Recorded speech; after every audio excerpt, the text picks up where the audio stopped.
राधे राधे दोस्तों, आज हम आपके लिए लेकर आए हैं श्री कृष्ण और उनके भक्त की एक कहानी। तो आइए शुरू करते हैं।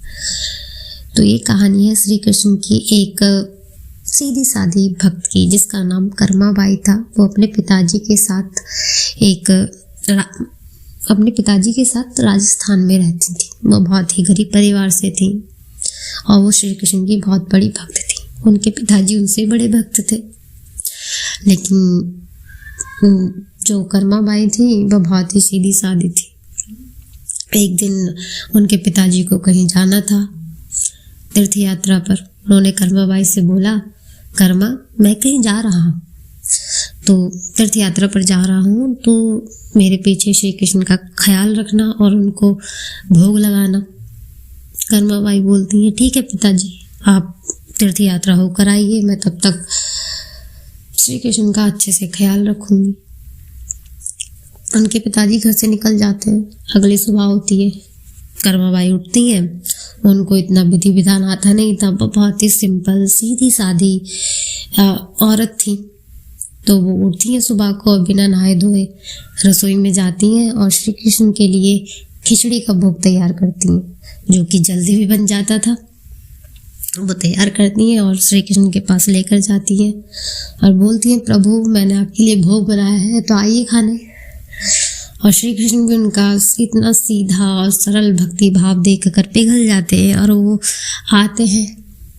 श्री कृष्ण भक्त की पुकार सुन के ना, ऐसा तो हो ही नहीं सकता। वो आते थे और खिचड़ी का भोग खाते थे। खिचड़ी गायब हो जाती थी वहाँ से। जब तक उनके पिताजी आते हैं तो ऐसे ही चलता रहता है। वो सुबह को उठती हैं और बिना नहाए धोए खिचड़ी बनाती हैं और श्री कृष्ण को भोग लगाती हैं। श्री कृष्ण भी बड़े प्यार से खाते हैं। जब उनके पिताजी आते हैं तो वो देखते हैं कि कर्माबाई बिना नहाए धोए ऐसे ही श्री कृष्ण को भोग लगा रही है। तो उनको बड़ा क्रोध आता है कर्माबाई के ऊपर। वो बोलते हैं, कर्मा, ये क्या कर रही हो? तुम्हें कुछ आता नहीं है? तुम बिना नहाए धोए मेरे भगवान को भोग लगा रही हो।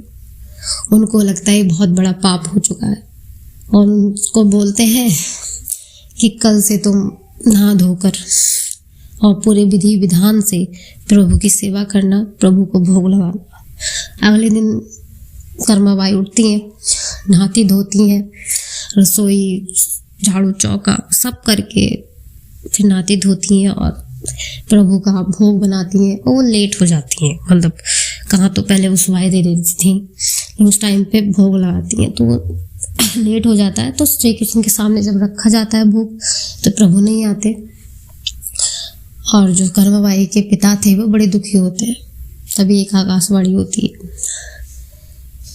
वो बोलते हैं कि मैं तुम्हारी पुत्री के भक्ति भाव से और सरल प्रेम से बड़ा प्रसन्न था। मैं उसका शुद्ध भक्ति भाव देखकर आता था। मुझे ये ऊपरी शुद्धिकरण नहीं चाहिए, मुझे ये सब नहीं चाहिए। मुझे वो ही खिचड़ी चाहिए जैसे तुम्हारी पुत्री कर्माबाई पहले बनाती थी। और बस ये ही बोलकर वो लीन हो जाते हैं, चले जाते हैं। फिर अगले दिन से वो ही सब स्टार्ट हो जाता है। कर्माबाई उठती हैं, उनको भोग बनाती हैं और खिलाती हैं। यही सब चलता रहता है।